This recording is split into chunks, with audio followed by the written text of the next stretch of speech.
momento vamos a iniciar la finalización de estas 2 semanas de temas que son fundamentales en lo que se llama farmacología básica.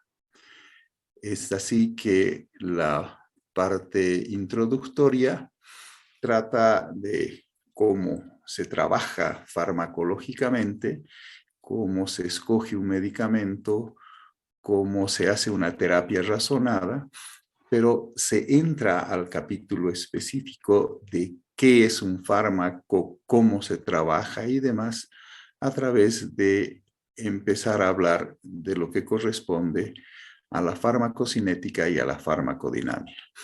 Nosotros estructuramos no necesariamente el contenido de acuerdo a lo que el texto guía, en el caso nuestro es el Katsun.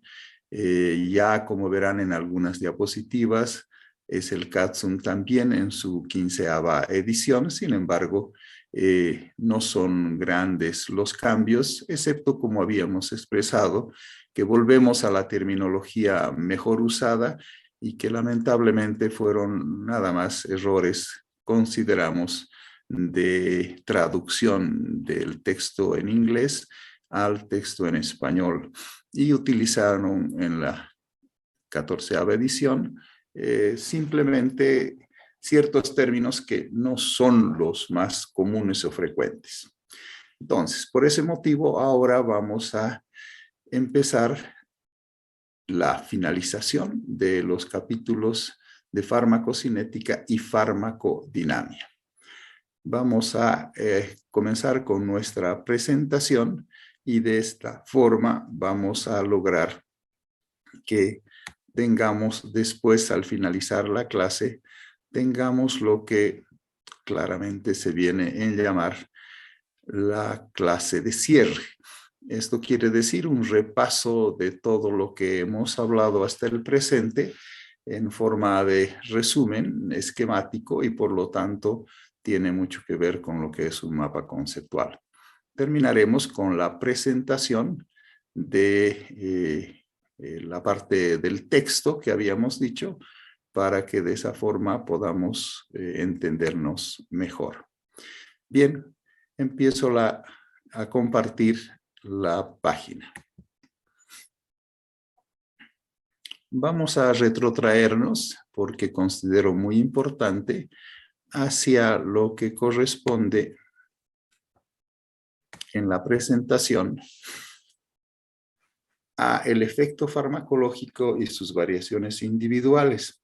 Sin embargo, vamos a dejar de lado todo lo que eran las variaciones individuales y vamos a explicar alguna terminología que vamos a remarcar, reverberar, porque esto ya lo habíamos visto al finalizar la clase anterior. El objetivo, dice, explicará el porqué de la falta de selectividad clínica de los fármacos y su importancia.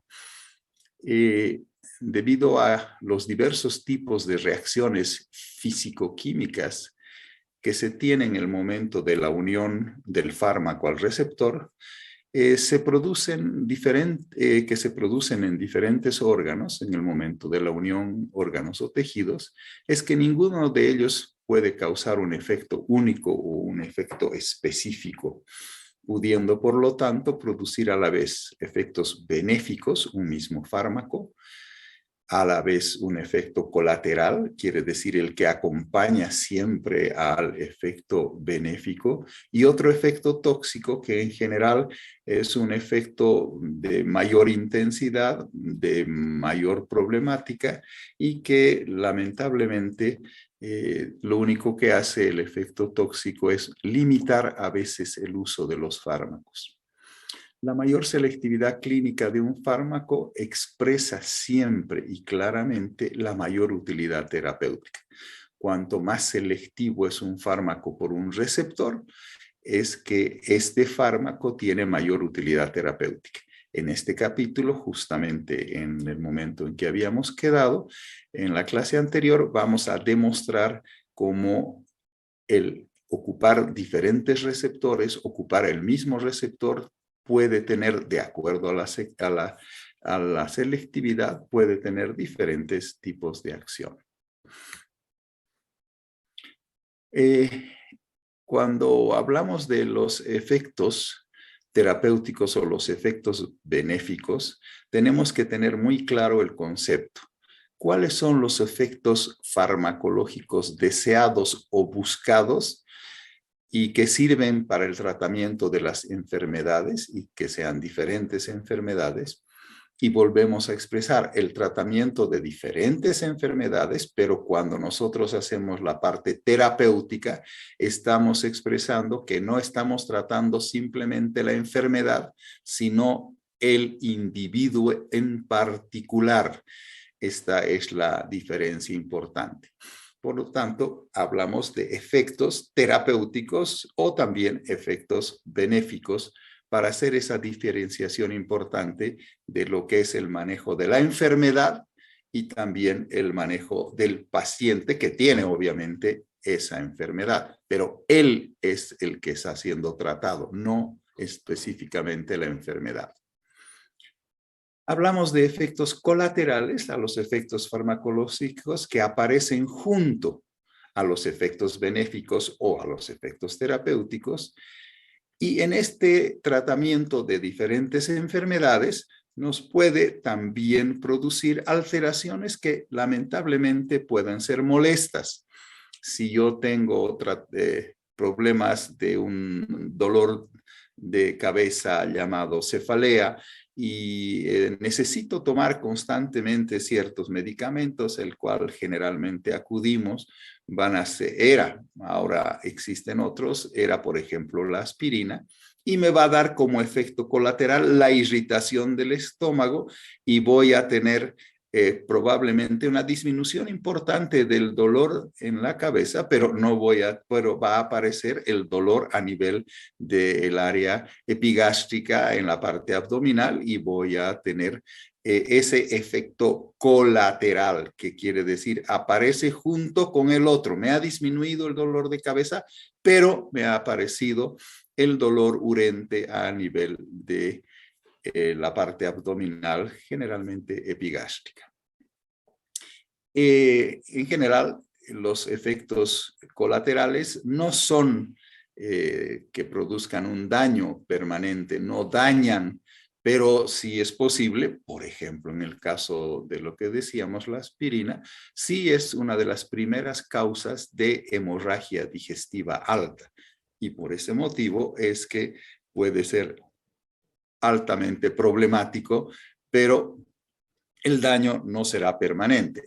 Trataremos también la úlcera, o lo que se hace en el presente es aditamentar un fármaco que tiene una acción contra el efecto colateral.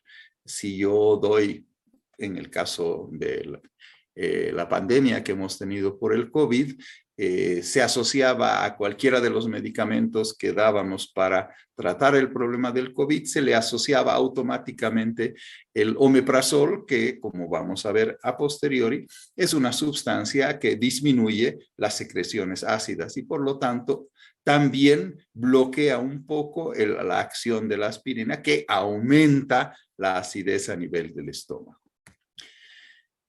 En cambio, los efectos tóxicos son efectos farmacológicos que generalmente aparecen como extensión de los benéficos y terapéuticos.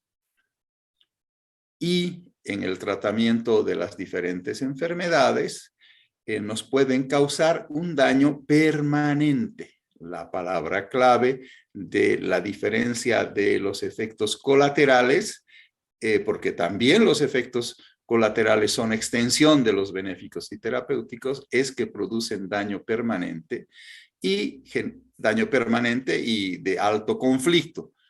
No es lo mismo estar intoxicado, tener problemas muy serios de salud, quiere decir que el tratamiento resultó peor que la enfermedad y en ese momento sí tenemos serios conflictos para el manejo terapéutico del paciente. Y esto, gracias a Dios, solamente está relacionado con estos efectos tóxicos, con el exceso de dosis, cuando hay una sobredosis. Por eso el manejo de la dosis es un elemento fundamental que nosotros debemos tener frente al conflicto de la terapéutica. ¿Cuánto puedo darle yo de un medicamento a un paciente y que este paciente no tenga conflictos de la parte toxicidad o no tenga conflictos de la aparición de efectos colaterales muy severos? Para esto existe una regla importante farmacológicamente hablando, que es el índice terapéutico. Y el índice terapéutico es la medición de la relación entre la dosis de un fármaco que se quiere para producir la muerte de un 50% de la población. Obviamente hablamos de población no humana, con la dosis que produce el efecto terapéutico en el 50% de los administrados. O sea, en el momento en que yo saco el índice terapéutico, estoy viendo la relación entre los que se mueren en el 50% y los que tienen efecto en el otro 50%. Para decirse que un medicamento tiene un buen índice terapéutico, de hecho, exigen a través de la Food Drug Administration, la FDA, a través de cualquier institución que se ocupa del control de los medicamentos, exigen que un medicamento tenga un buen índice terapéutico. Y quiere decir un buen índice terapéutico que entre la dosis que sea la dosis terapéutica y la dosis mortal hayan 10 veces en su cantidad. Quiere decir, si en un caso con una comprimido te produce el efecto terapéutico y con 2 te mata, entonces tiene un pésimo índice terapéutico y no podrá ser largado obviamente al mercado. Un fármaco tiene, por lo tanto, también un concepto fundamental, tantos índices terapéuticos como acciones farmacológicas. Quiere decir que cada índice terapéutico estará dado, en el caso, por ejemplo, de la aspirina, para la cefalea, para el acto inflamatorio, para cualquiera de sus acciones farmacológicas que se tienen claramente determinadas. Mientras que el margen de seguridad es la cantidad porcentual de veces con que se puede aumentar la dosis eficaz media antes de que se produzca la muerte del 50% de los administrados. Todas estas, tanto el margen de seguridad como el índice terapéutico, son en poblaciones que no son obviamente humanas y lo único que se hace es traspolar los datos de uno hacia el otro ámbito. Cuanto mayor es el margen de seguridad, menor la posibilidad de producir efectos, ya sean tóxicos o efectos letales, ¿no? En general, cuando las toxicidades son altas, obviamente la muerte es el efecto terminal. Un fármaco tiene un margen de seguridad solamente. No hay márgenes de seguridad más que uno, porque es que se ha muerto o que no se ha muerto. Entonces, no hay más que un margen de seguridad. Mientras el índice terapéutico es por cada uno de los efectos que ellos tienen. Bien, ahora sí pasamos a nuestra actividad, que era importante recordar lo anterior para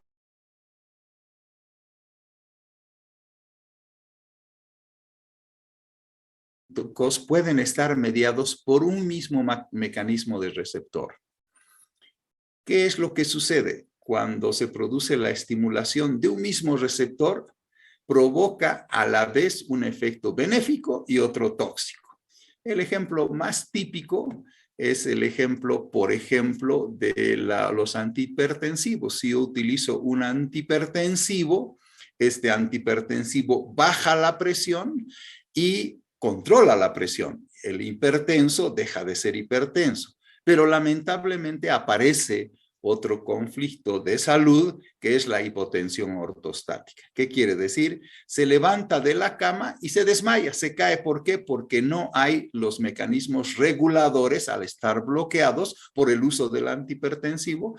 Se produce hipotensión ortostática y el paciente pierde la conciencia, se desmaya y puede tener fractura de cadera, puede tener conmoción cerebral, cualquier otra alteración, y esto hace que el efecto tóxico, porque le está produciendo daño, es la hipotensión ortostática.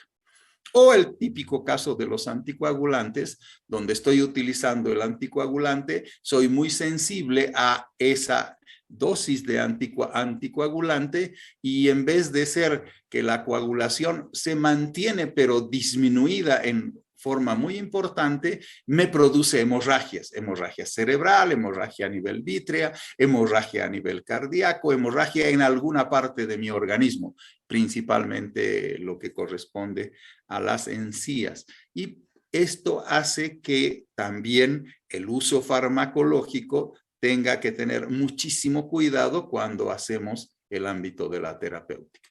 Y también tenemos el caso de la insulina. Nos pasamos un poco en la dosis, hacemos más ejercicio, comemos menos, y lo que hacemos, claro, la insulina es un hipoglicemiante.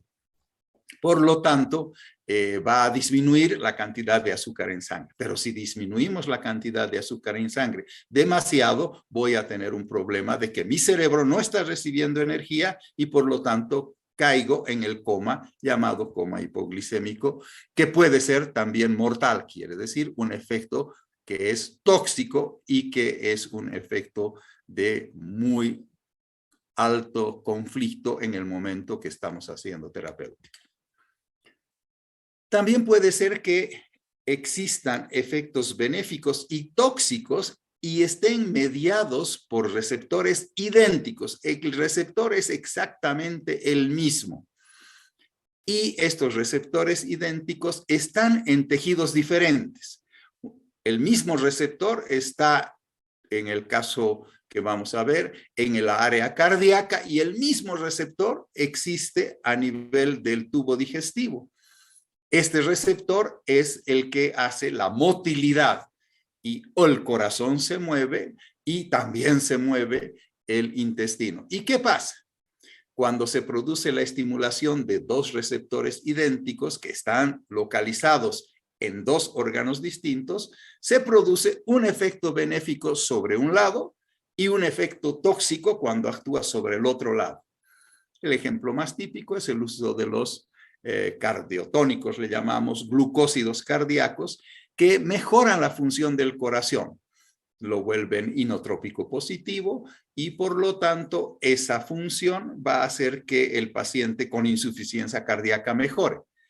Pero este mismo receptor que hay en el corazón existe para los glucósidos llamados digitálicos, existe también en el intestino, y esto va a producir diarrea. Pero cuando se produce la diarrea, no es solo que tiene diarrea, sino que el paciente tiene tal cantidad de los glucósidos a nivel de su organismo que el paciente está intoxicado. Y obviamente no es el problema de la diarrea que lo va a matar, sino la cantidad de ese glucósido que va a estar dentro de nuestro organismo, habiendo obviamente acciones cardiotrópicas totalmente diferentes.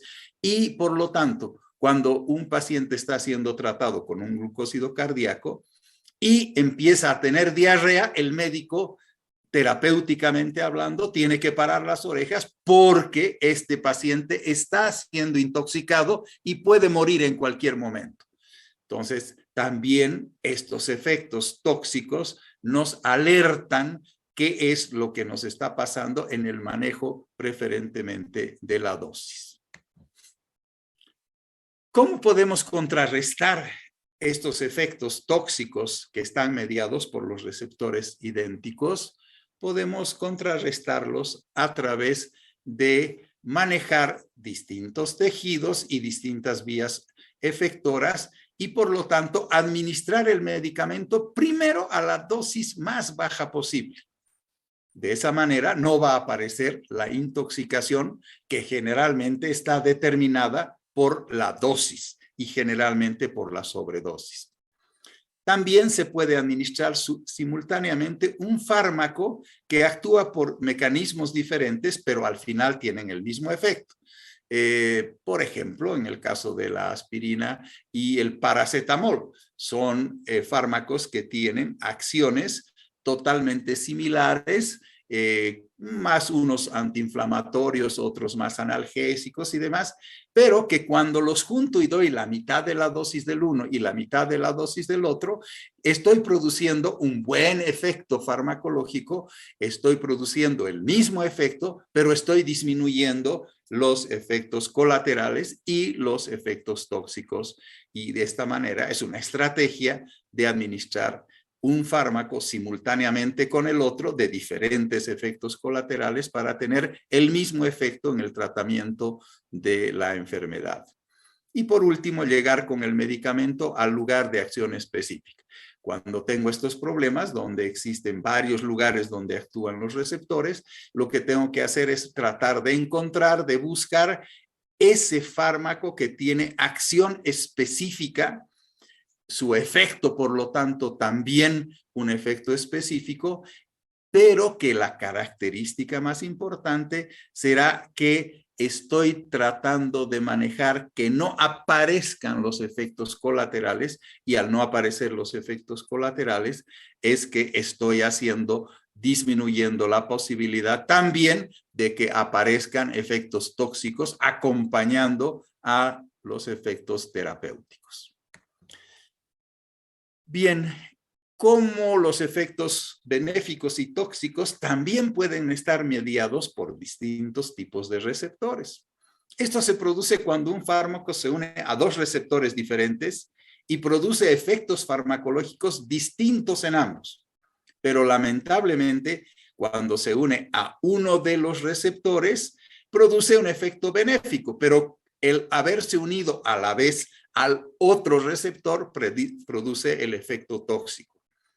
Y esta es la forma más típica de la correlación de efectos benéficos, tóxicos, colaterales de los fármacos. Es que ocupan dos receptores distintos y producen obviamente alteraciones que vienen en conjunto, porque el fármaco está llegando, se está distribuyendo, está actuando sobre el órgano blanco y a los dos receptores ha llegado. No hay forma de que no llegue a uno y llegue al otro. Está llegando a ambos.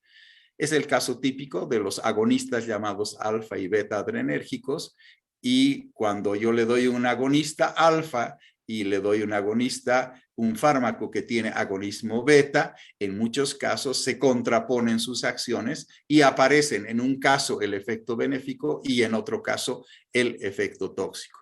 Y cuando utilizo antihistamínicos de tipo H1 o H2, que los vamos a ver también en la práctica ya de la farmacología, entonces también vamos a tener alteraciones importantes, porque no es lo mismo ocupar los receptores H1 y producir un efecto que ocupar los receptores H2 y producir otro efecto. Uno puede ser benéfico y el otro puede ser tóxico.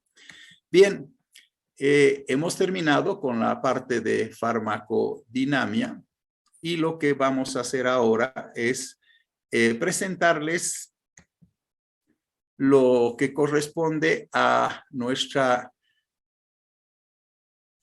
empezamos lo que le llamamos clase de cierre, quiere decir un recordatorio de todo lo que se ha dicho, es un recordatorio resumen. En el primer caso, este cuadro de farmacocinética ya lo hemos presentado, y ahora voy a presentar el cuadro de resumen de farmacodinamia, y si nos da el tiempo vamos a hacer la recordación de la parte de la farmacocinética y la presentación de la guía que hemos dicho del libro de farmacología, que nosotros lo hemos publicado, no existe obviamente en papel, es un libro que lo publicamos hace muchísimos años y lo vamos reeditando durante el tiempo hacia nuestros estudiantes, el libro en forma también virtual. A mis estudiantes de práctica, ya que eso es muy útil para la práctica, les pasamos este contenido.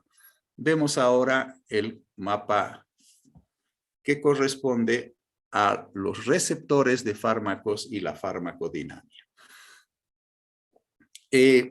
Un mapa conceptual tiene por objetivo mostrar gráficamente todo aquello que corresponde a la temática que se está hablando, pero no solamente el acto de la temática, sino cómo están relacionados, cómo están organizados y, como dice su nombre, qué conceptos tienen que los relaciona o que los ubica en cierta forma para realizar un acto clasificatorio.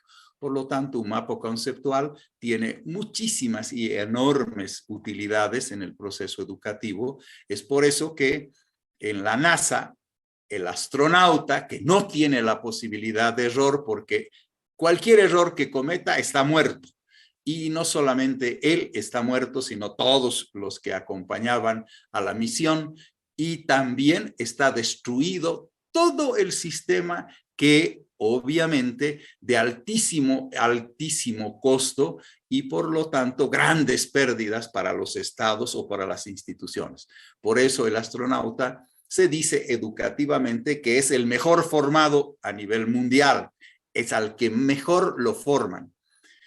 Y por lo tanto, para formarlo de la mejor posibilidad, se hizo que ellos, los de la NASA, que son una universidad, obviamente, además de una industria, además de un lugar donde se hace altísimo nivel de ciencia, los de la NASA hacen este programa que se llama el CIMAP Tools, y este programa logra que el astronauta, el que estudia para ser astronauta, tenga la mejor capacitación.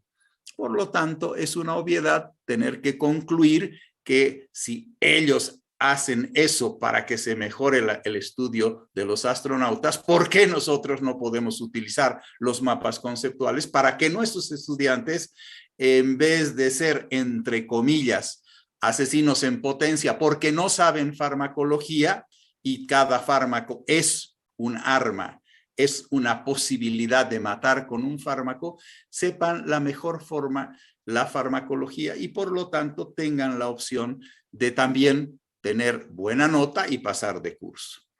Entonces, por eso vamos a hacer la representación hoy cerrando estos conceptos. Ya los hemos visto. Por lo tanto, van a ser demostrado que repasados con el mapa conceptual, la posibilidad del aprendizaje, que se quede el concepto en el estudiante, es muy importante. ¿Qué es farmacodinámica? Lo que el fármaco le hace al organismo.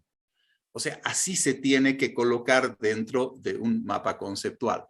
Y las palabritas que existen se llaman palabritas de enlace y obviamente ya el concepto de fármaco lo tenemos, el concepto de organismo lo tenemos, pero si lo queremos desarrollar también lo desarrollamos. Pero en este caso, farmacodinámica está expresada resumidamente en lo que el fármaco le hace al organismo.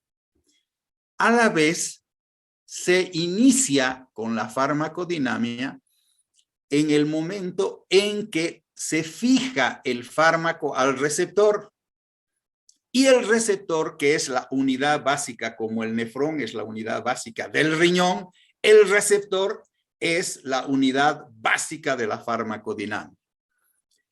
Este receptor en general está genéticamente determinado y eso que hoy todavía nosotros no lo estudiamos, no lo aprendemos, aunque están en los textos de farmacología, es estudiado en el capítulo que sí existe en el CAPSUM por la farmacogenómica.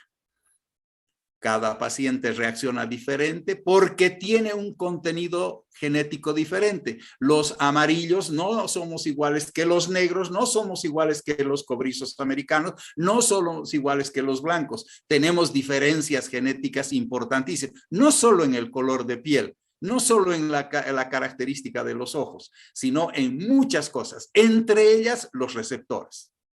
Es por esto que un receptor conceptualmente es el componente de la célula o de un organismo que interactúa con el fármaco y produce efectos terapéuticos o produce efectos tóxicos.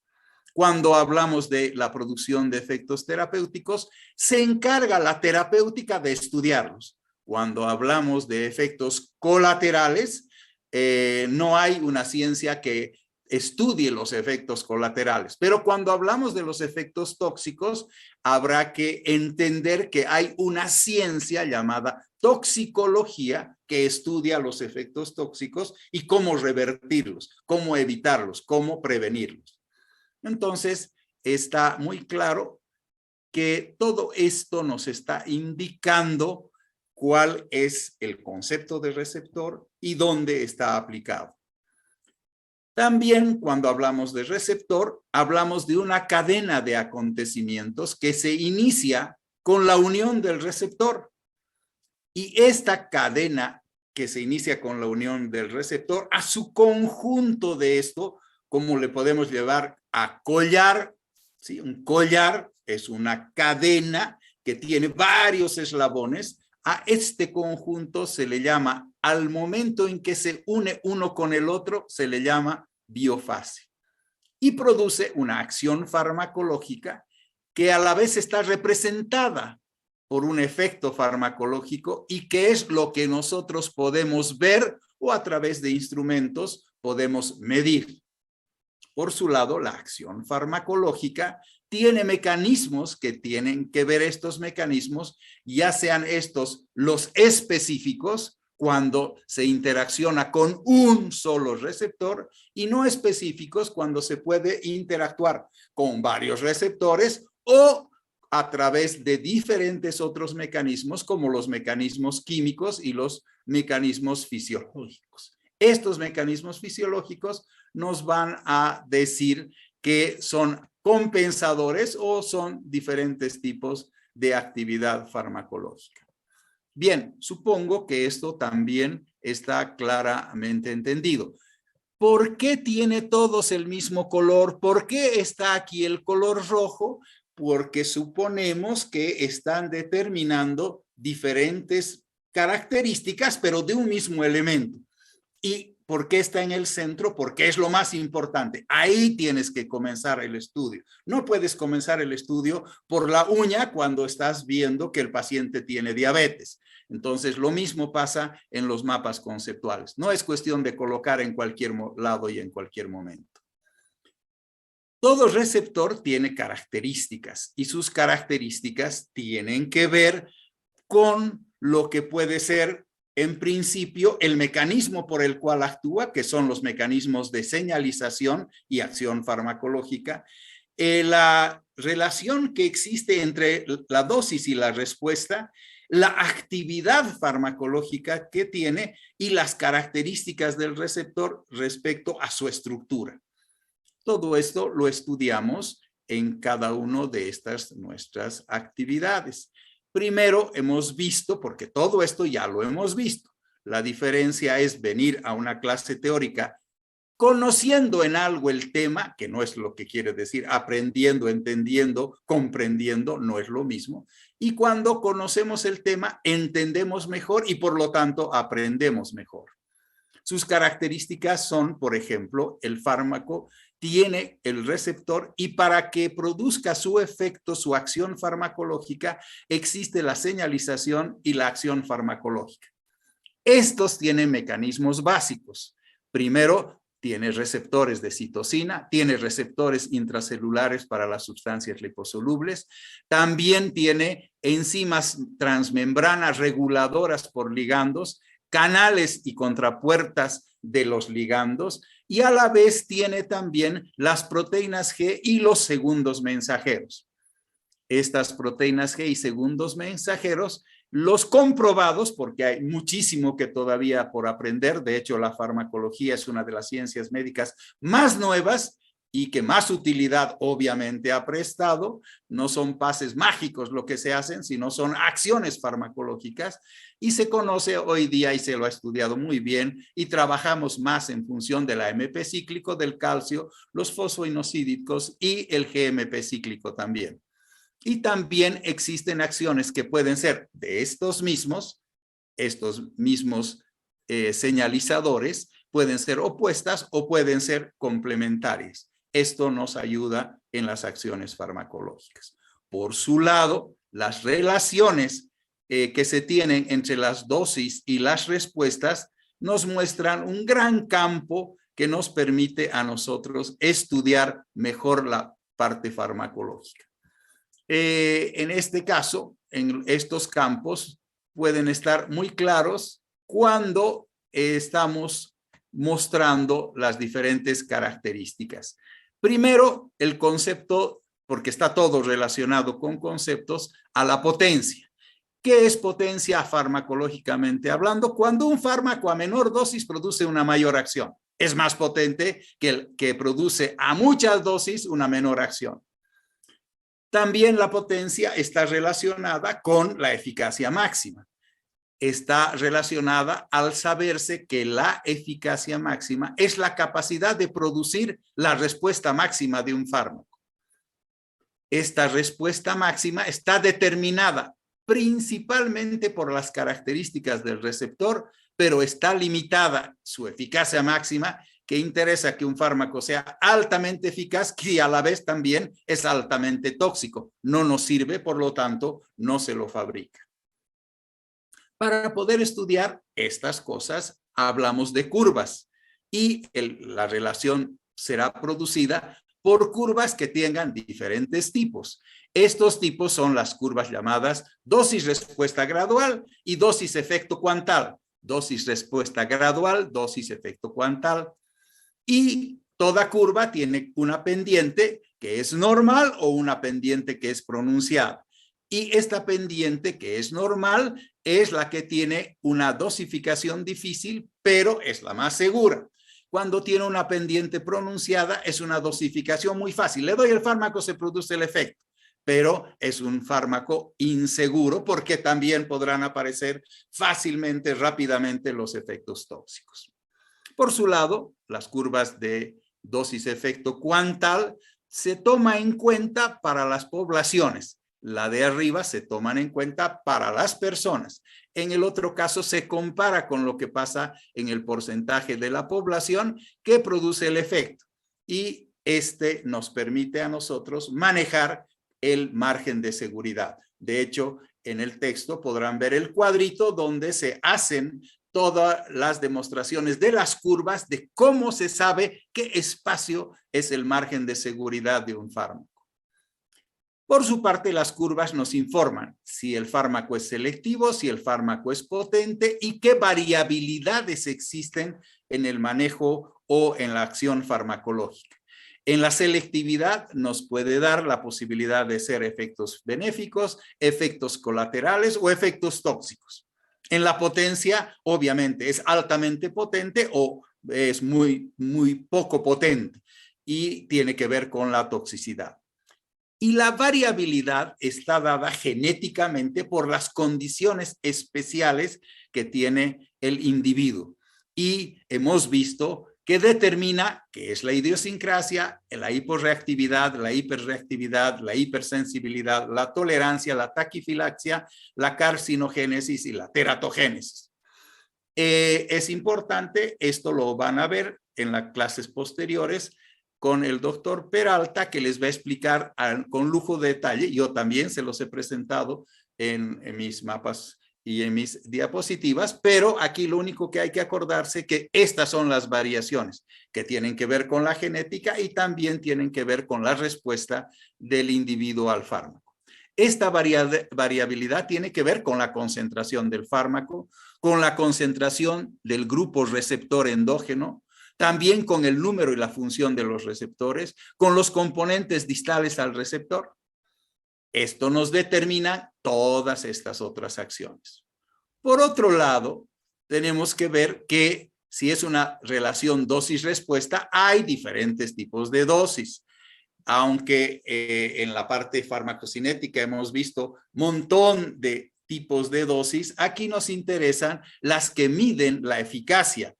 Y por lo tanto tenemos la dosis eficaz media, que es la DE50, que es cuando el 50% de la población tiene el efecto terapéutico deseado. Dosis tóxica cuando el 50% de la población tiene efecto tóxico. Dosis letal cuando se muere el 50% de la población y se llama DL50. ¿Cuál es el índice terapéutico? La relación, quiere decir la división que existe entre la dosis tóxica 50 y la dosis efectiva 50. Y el margen de seguridad es el porcentaje con que se puede aumentar la dosis efectiva 50 antes de que aparezca la dosis letal 50. La actividad farmacológica, por su parte, que tiene la mayor parte de conceptos fundamentales, esta actividad farmacológica está representada por unas curvas llamadas curvas de concentración-efecto y que son directamente proporcionales y a la vez están representadas por una fórmula de la llamada eficacia.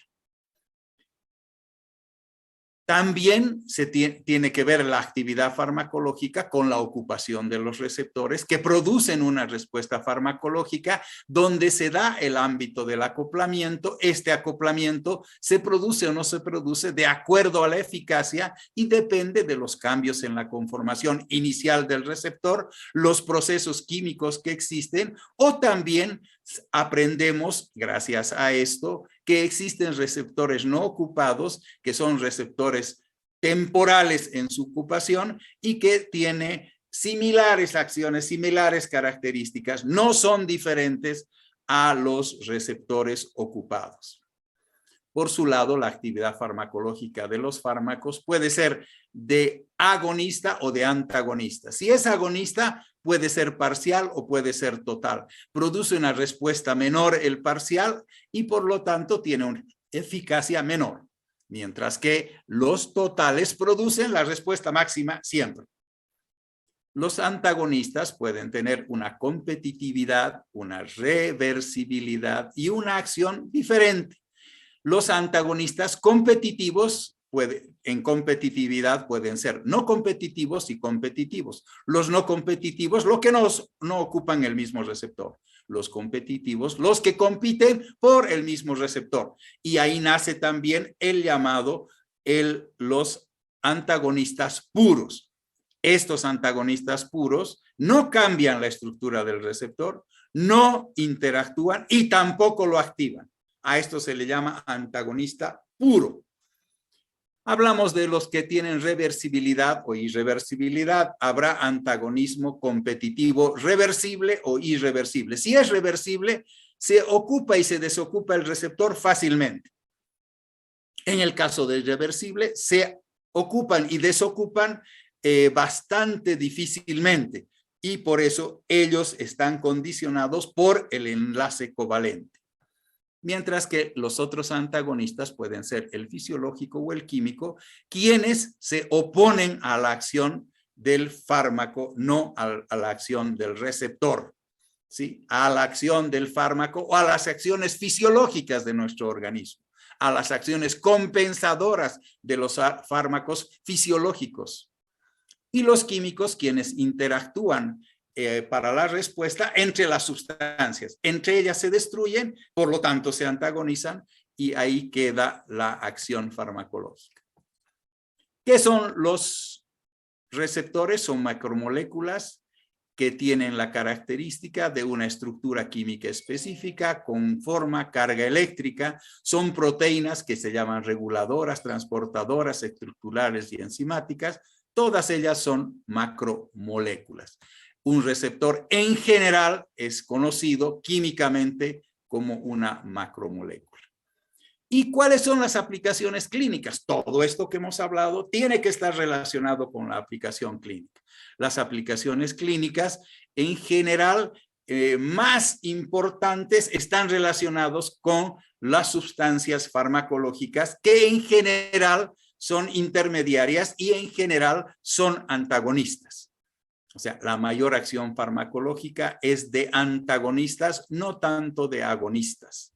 Y determinan la selectividad, gracias a la carga eléctrica, a su forma, a su tamaño, y están relacionadas de acuerdo a lo que nosotros le hemos llamado fuerza, fijación y afinidad. Gracias a eso se produce la selectividad. determinan los efectos farmacológicos. Estos efectos farmacológicos siempre están relacionados con el número total de receptores ocupados y está limitado por el efecto máximo. Hemos dicho que el efecto máximo es hasta donde aparece el efecto colateral, el efecto tóxico. Hasta ese momento es el efecto máximo. Aparece el efecto tóxico y en ese momento hemos dicho, este es el efecto máximo que puede tener el fármaco, porque después de eso se produce la toxicidad. Y cuando hablemos la dosis y la concentración del fármaco, está dada la dosis por la afinidad, la cantidad de receptores que están siendo ocupados, depende de la afinidad que le tiene el fármaco hacia el receptor y por lo tanto esto nos determina la concentración del fármaco que tiene que ver con la afinidad que tiene. Bien, este es un paseo muy rápido, si ven ustedes el número de minutos, un paseo por todo lo que corresponde a los conceptos básicos de la farmacodinamia. Por lo tanto, demostramos, hacemos hincapié, personalmente, traje los mapas conceptuales a la parte educativa dentro de la universidad. En ciertas épocas se nos acusó de estar fuera de contexto, de tener cerebro un poco diferente al resto y creer que algunas veces el que va adelante parece ser el más loco. Hoy día no veo, hasta en los kinderes, encuentro que la gente utiliza a los mapas conceptuales y todavía hay gente que no tiene idea en tercer año de lo que es un mapa conceptual. Y lo veo en mis estudiantes de la práctica, obviamente. Bien, pasamos muy rápidamente, porque esto, como les digo, ya lo hemos visto también, a los resúmenes esquemáticos, no necesariamente totalmente conceptuales, sino simplemente son resúmenes esquemáticos. Estos resúmenes esquemáticos los vamos a ver respecto a nuestro trabajo y vamos a mostrar y vamos a compartir con ustedes el que ya les hemos mostrado, porque comencé en la primera vez, comencé con el mapa conceptual para iniciar la clase y hoy día hemos terminado la clase de farmacodinamia con el mapa conceptual. Recordándoles simplemente el mapa conceptual. Disculpas.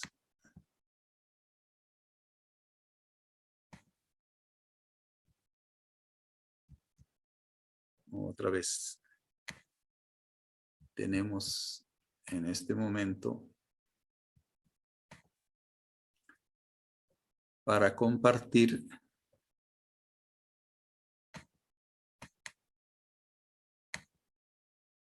el de farmacodinamia y el de farmacocinética, simplemente mostrados en una forma diferente. Como ustedes pueden ver, en este mapa conceptual está claramente que está la farmacocinética relacionada totalmente con la farmacodinamia y este es un proceso racional. Para saber qué tengo que hacer farmacodinámicamente, tengo que saber racionalizar los conceptos y estos me llevan a la utilización racional y por eso se llama terapéutica razonada. Esto me permite a mí presentar claramente cada uno de los elementos.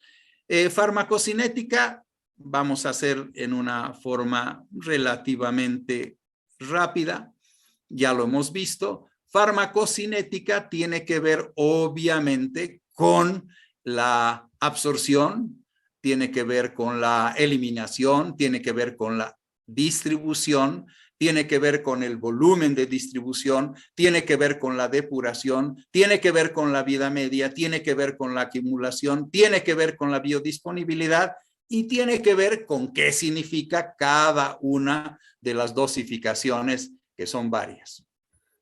La parte quizás importante es cómo aparecen las acciones gracias a que se produce una farmacocinética que pueda ser demostrada farmacodinámicamente. ¿Dónde se une la farmacocinética con la farmacodinamia?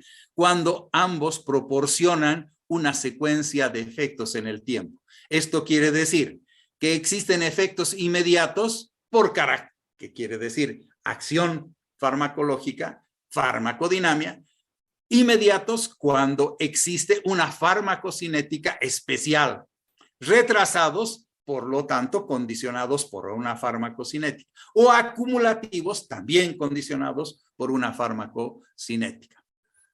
Son inmediatos cuando los fármacos tienen una vida media muy corta. La clave está dado en que existe una alta actividad inicial porque la concentración farmacocinética está determinando la terapéutica efectiva 50. TE50 es la dosis, en el caso de D, dosis efectiva 50, que nos permite a nosotros decir rápidamente está reaccionando el individuo.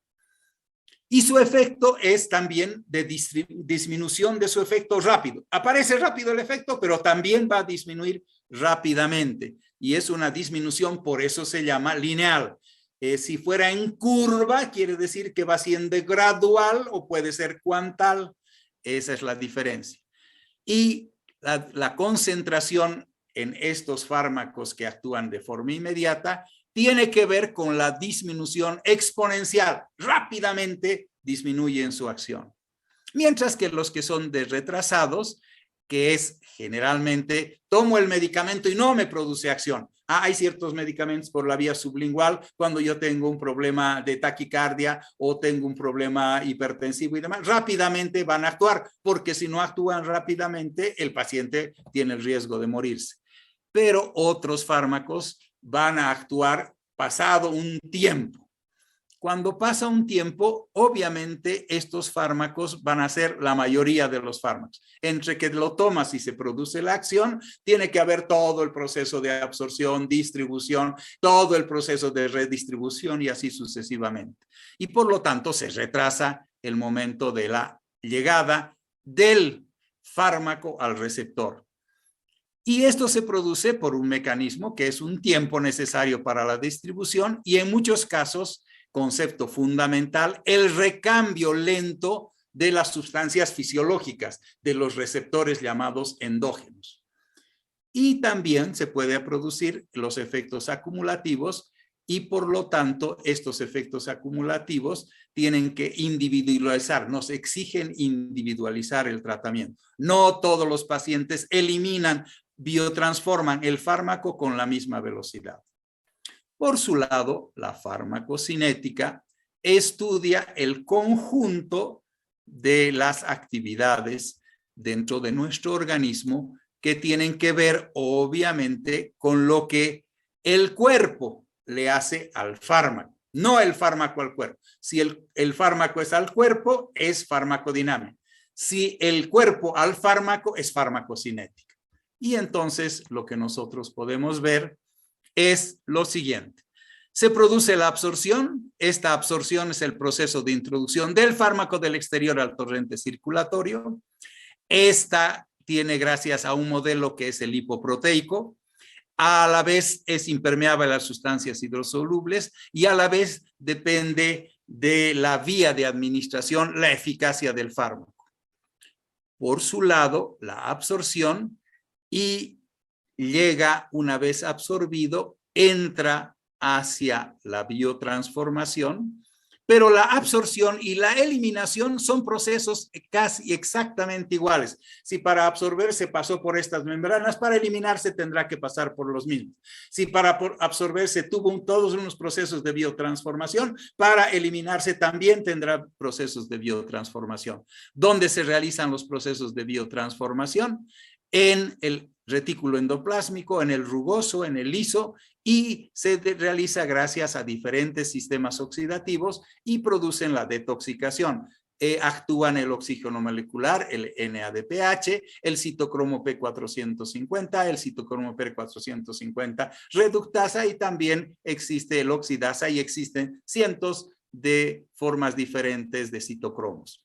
Se produce también el acto de inducción, que bloquea la biotransformación y que aumenta en algunos fármacos, y la inhibición, que acelera el metabolismo y por lo tanto disminuye la acción del inductor. Para que se produzca la biotransformación existen reacciones de primera fase y de segunda fase. Cuando son de primera fase, convierten al fármaco en metabolito más polar y por lo tanto más probable de ser eliminado. Luego también puede producirse en un producto más excretable al ser más polar. Esto se realiza por procesos de oxidación, reducción e hidrólisis. Reacciones de segunda fase que lo convierten al producto al producto original, y vean, se unen la segunda fase en este procedimiento con la primera fase, se unen ellos. Lo que hace la segunda fase, remacha el proceso de excreción y por lo tanto lo cambia al producto original, y al cambiarlo lo hace más fácil de ser excretado, y esto se realiza por procedimientos de conjugación y síntesis. Ayer en la clase práctica y antes de ayer y todo, explicábamos todo ese procedimiento, ya que esta semana avanzábamos en la farmacocinética, que hay que entenderlo muy bien para que uno tenga la capacidad de llevar adelante todo el proceso del aprendizaje. La biotransformación está influido por problemas de fijación a las proteínas plasmáticas, por las diferencias individuales que se tienen, tanto por problemas genéticos, ambientales, edad, sexo, dieta, y por la vía de ingreso que se coloca un fármaco. En su volumen de distribución, aquí nos faltaba, ¿cuál es el concepto de biotransformación? Es la función que limita la acción de un fármaco y es el conjunto de acciones metabólicas sobre los fármacos. Bien, cuando vemos el volumen de distribución, es una ecuación que está determinada, el volumen de distribución BD, por la cantidad del fármaco en el organismo dividida entre la concentración. Y puede haber un volumen de distribución muy alto o muy bajo. En el sistema extravascular es muy alto, pero no homogéneo. Y en el sistema vascular es muy bajo, pero homogéneo.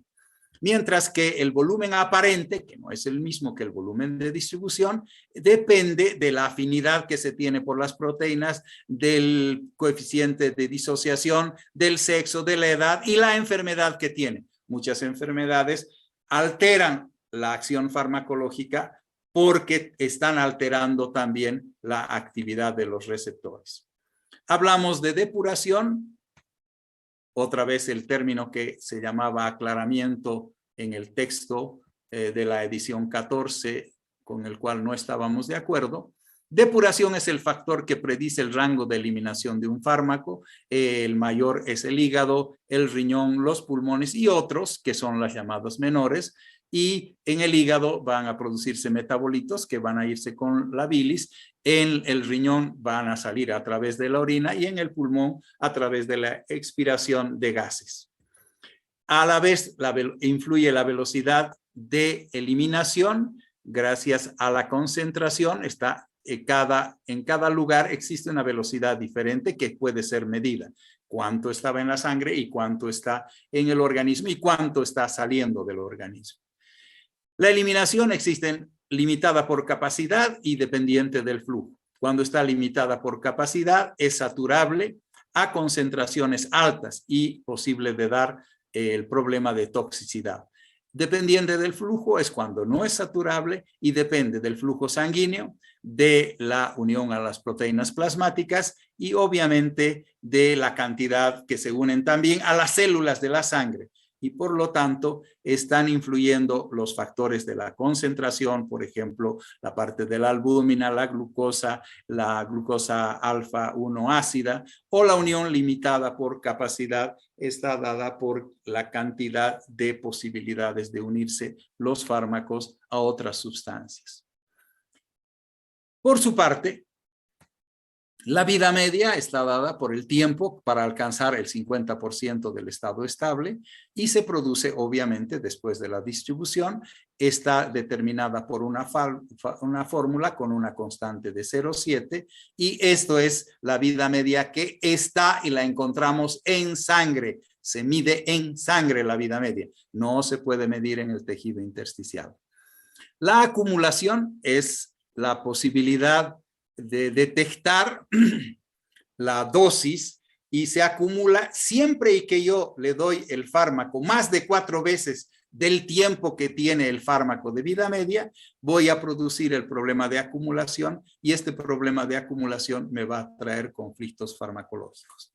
La biodisponibilidad es la fracción del fármaco inalterado que llega al sistema circulatorio y el sistema circulatorio lo lleva allá donde vaya con mayor afinidad por diferentes sustancias, diferentes receptores al fármaco. Existe para esto, para la biodisponibilidad, el efecto de primer paso es la que le quita la biodisponibilidad de un fármaco, ya que el hígado es el encargado de hacer las biotransformaciones y por lo tanto disminuye la biodisponibilidad cuando pasa a través del hígado. Todo el sistema hepatoportal es el que nos va a producir el efecto de primer paso y depende de la cantidad de fármaco que le estoy quitando a la circulación y se llama tasa de extracción que se mide por la ecuación que tiene que ver con cada uno de los órganos por separado. El hígado tiene una tasa especial, el riñón otra, la piel otra y así sucesivamente. Bien. También puede ser por el grado de absorción. No todos los fármacos se absorben al 100%. De hecho, muy pocos se absorben al 100%. Y eso depende, obviamente, de sus características de la vía de administración. Si no quiero tener absorción, utilizo la vía, por ejemplo, endovenosa. Pero también les recuerdo que otra vía que no absorbe es la vía intraarterial. Y probablemente otra que no absorbe es la arterial. Por lo tanto, hay que tener mucho cuidado con las respuestas a las preguntas de los exámenes, porque también hay que entender el tema y estos mapas conceptuales te permiten eso. El grado de absorción es el que determina la efectividad clínica y obviamente está influida sobre la velocidad de absorción que está determinada por el sitio donde se absorbe, la formulación del fármaco, si es altamente liposoluble, no es altamente liposoluble, si es hidrosoluble, de qué peso molecular y así sucesivamente. Y también tenemos la velocidad de absorción influida por el llamado orden cero, que es aquella absorción que está independiente de la concentración. En el sistema de semimembranas, si hay mayor concentración en un lado y en el otro lado menor, rápidamente pasa de un compartimiento a otro compartimiento. Y también el de orden 1 es la velocidad, cuando la velocidad de absorción está dado por también la concentración. En el caso de orden 0 no tiene que ver con la concentración, en el caso de orden 1 tiene que ver con la concentración. Y para terminar, lo que vemos son las diferentes dosificaciones. Cada uno de los conceptos está ubicado ahí y tenemos dosis, como dosis simplemente, dosis de sostén, dosis de carga, dosis terapéutica, dosis tóxica, dosis letal, dosis usual, dosis de acuerdo al peso, dosis de acuerdo a la superficie corporal, dosis mínima, dosis máxima, dosis simple, dosis continua y dosis intermitente. Todas estas dosis tienen que ver con sus propios conceptos y cada uno de esos conceptos determina cómo voy a administrar la dosis de acuerdo a las características de la urgencia, la emergencia o la enfermedad. La dosis usual es la aconsejada siempre por la empresa, ha hecho todos sus estudios en todo el proceso de fabricación, de creación de un nuevo fármaco hasta que aparece y puede ser comercializado. En las dosis de acuerdo a la superficie corporal tiene dos fórmulas diferentes, una para los jóvenes y otra para los niños. Y tiene que ver con los meses en el caso de los niños y en los jóvenes, en los adultos jóvenes con 20, porque sería la edad de 20 años la que se toma en cuenta. Bien, hemos terminado con este repaso esquemático, conceptual de la farmacología. Y por último, vamos a mostrar en pequeña forma, vamos a mostrar cómo está estructurada nuestro texto. Es obviamente uno de los muchísimos capítulos que se tienen. Aquí va uno por tema. Farmacodinamia, subtema, acción farmacológica, receptores de fármacos. Y todo lo que han visto en las diapositivas está aquí ubicado. En general, también en las diapositivas lo que hacemos es en algún caso resumir, porque no puedo colocar en diapositivas todo un libro, y aquí está explicado los conceptos de farmacodinamia, receptor, fin de acción, diferenciará lo de acción y efecto, expresará las bases moleculares, las características, explicará y así sucesivamente. Y estará todo explicado, farmacodinamia 1, farmacodinamia 2, en la forma más resumida y más didáctica posible para que el estudiante la pueda entender y la pueda aplicar en el área práctica. Esto es lo que hacemos con nuestros estudiantes. Les pedimos a ellos que en forma de estudio esquematicen, por ejemplo, en forma de diagrama, en forma de mapa conceptual, en forma de curvas graduales cuantales, me coloquen las curvas de 4 fármacos, su potencia, su eficacia máxima, la diferencia y demás. Y más o menos para que vayan viendo la parte final, esta es la terminación de ese capítulo. Aquí está, por ejemplo, la demostración esquemática, la producción de un esquema que me diga bien claro los distintos efectos benéficos y la mediación de los receptores.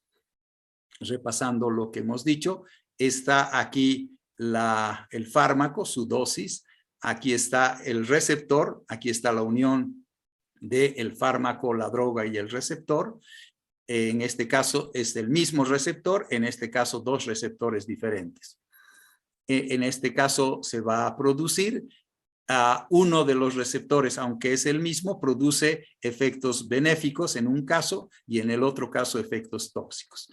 En el otro caso los dos producen efectos benéficos, pero acompañados de efectos que tienen que ver con problemas colaterales importantes, como si doy un antihipertensivo puedo tener hipotensión, si doy un digitálico puedo tener diarrea, y en este caso si doy un antihistamínico H1 puedo tener el efecto antihistamínico, disminución de la reacción alérgica, pero puedo tener un efecto tóxico que es la estimulación de los receptores alfa. Esto muy típico, pacientes hipertensos que no pueden recibir, por ejemplo, fármacos que tienen que usarse o se usan para el tratamiento del paciente resfriado.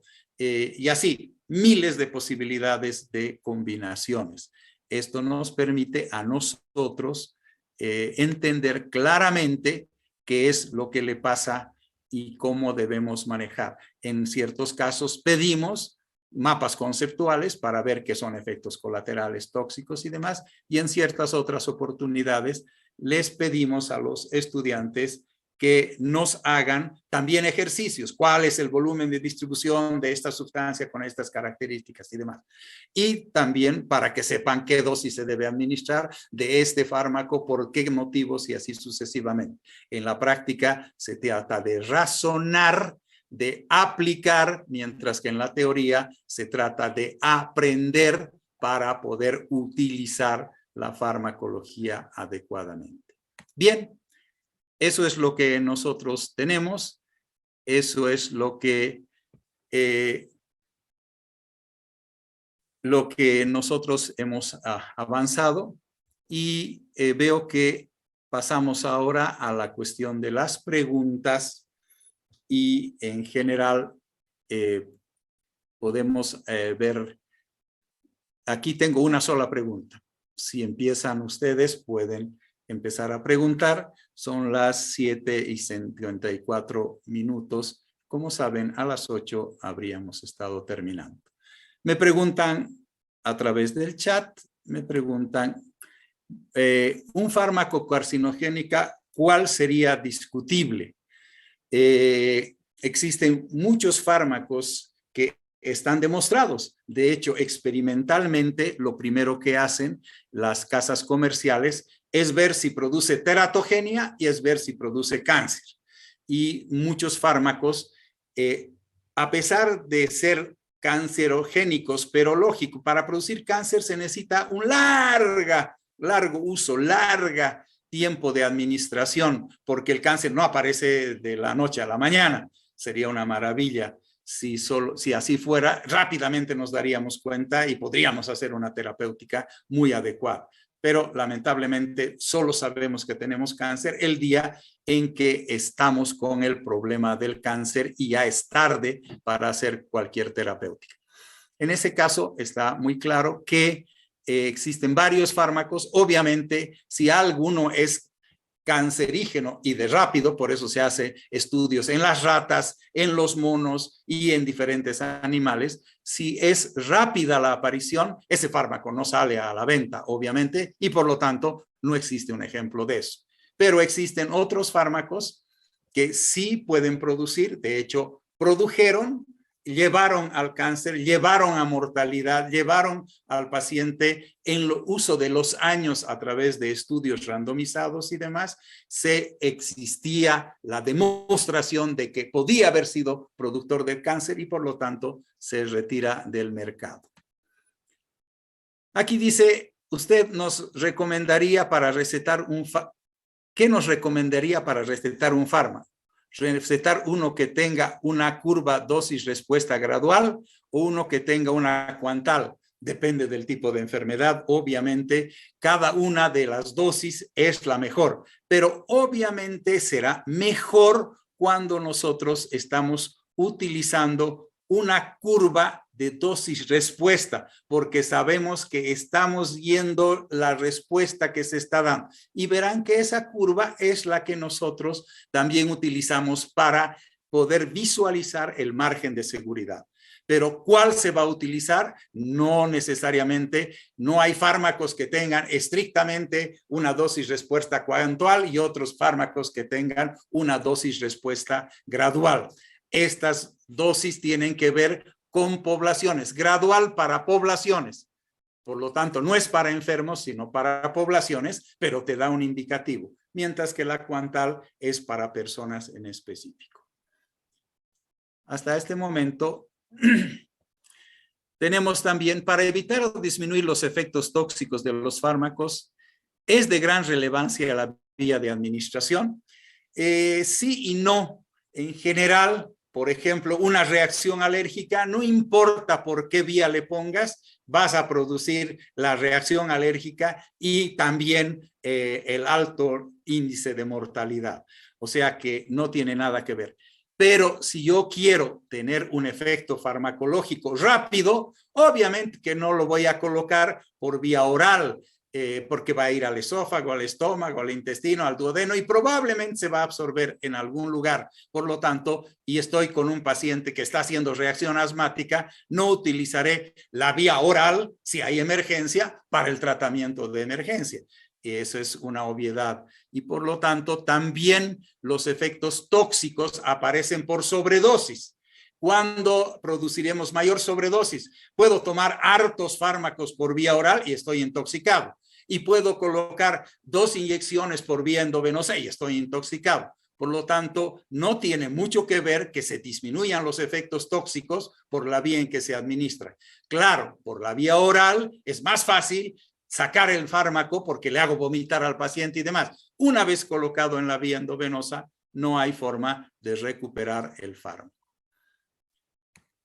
Para que los efectos colaterales puedan producir daño, un factor importante podría ser el tiempo en el cual se administra un determinado fármaco. Obviamente que sí. O sea, si yo utilizo un fármaco, por ejemplo, ¿no es cierto? La insulina.